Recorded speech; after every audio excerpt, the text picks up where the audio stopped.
prajurit palsu Islam.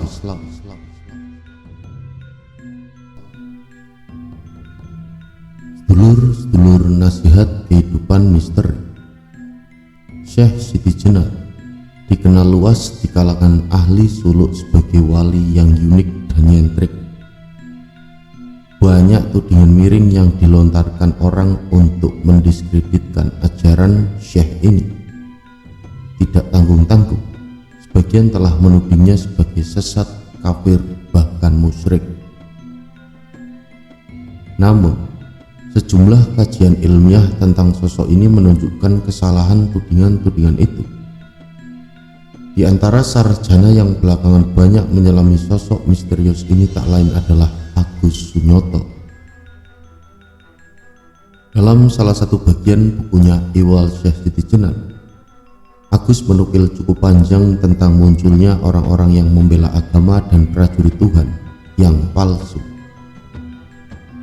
Mereka hanya mengaku-ngaku membela agama dan Tuhan, tetapi dalam kenyataannya hanya membela kepentingan pribadi dan mengumbar ambisinya sendiri, katanya.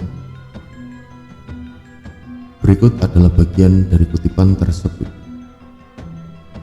Keislaman memang harus dipermaklumkan sebagai kesaksian iman, tetapi permakluman yang berlebihan justru terlarang, terutama permakluman secara sepihak oleh diri sendiri yang mengaku-aku sebagai pahlawan pembela agama, prajurit Tuhan, atau bahkan perwujudan Tuhan di dunia. Mereka yang mengaku-aku dan menggembor-gembor itu sejatinya telah mendangkalkan makna al-Islam. Dengan lambang-lambang palsu keislaman, mereka menepuk dada dan memamerkan kesombongan dengan mengangkat diri sendiri sebagai prajurit-prajurit Allah. Padahal sejatinya bala tentara Allah tersebar di langit dan di bumi tanpa diketahui jumlah pastinya. Kemudian Syekh Siti Jenar mengutip 3 ayat sebagai bukti. Allah berfirman, Quran Surat Al-Fat 4 dan 7 dan Quran Surat Al-Mudatsir 31. Lalu dia melanjutkan, prajurit-prajurit Allah menjalankan tugas secara rahasia dengan cara setia dan penuh kepatuhan. Mereka itu bisa berupa malaikat, rijal al-ghaib, makhluk-makhluk gaib, aulia Allah, angin topan, halilintar, bahkan binatang. Dan tidak ada satupun di antara mereka itu yang menepuk dada untuk mempermaklumkan diri sebagai prajurit Allah. Merekalah prajurit-prajurit sejati Allah yang bertugas menjaga Islam.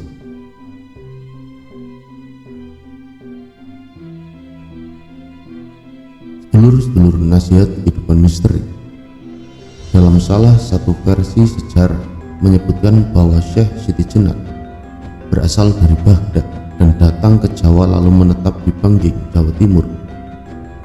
Di sana Syekh Siti Jenar mengajarkan ilmu agama kepada Ki Ageng Pengging atau Kepok Kenongo dan masyarakat.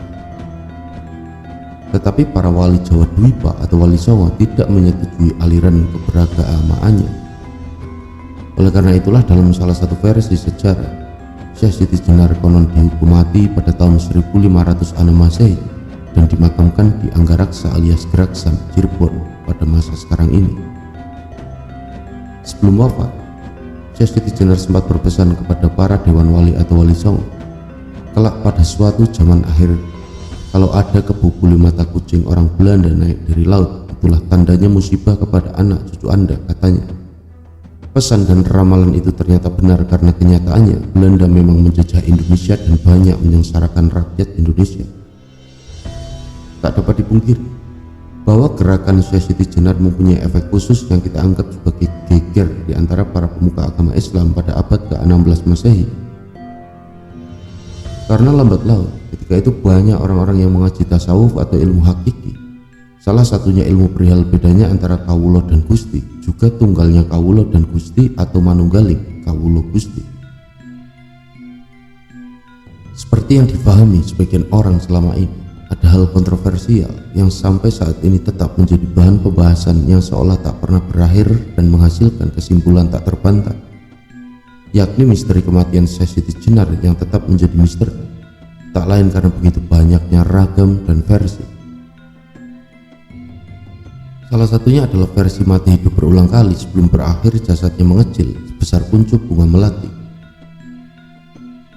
Syahdat atas tuduhan Syekh Maulana Maghribi bahwa Syekh Siti Jenar mengaku dirinya Allah, dan oleh Sunan Kalijogo ditanyakan apakah benar tuduhan tersebut.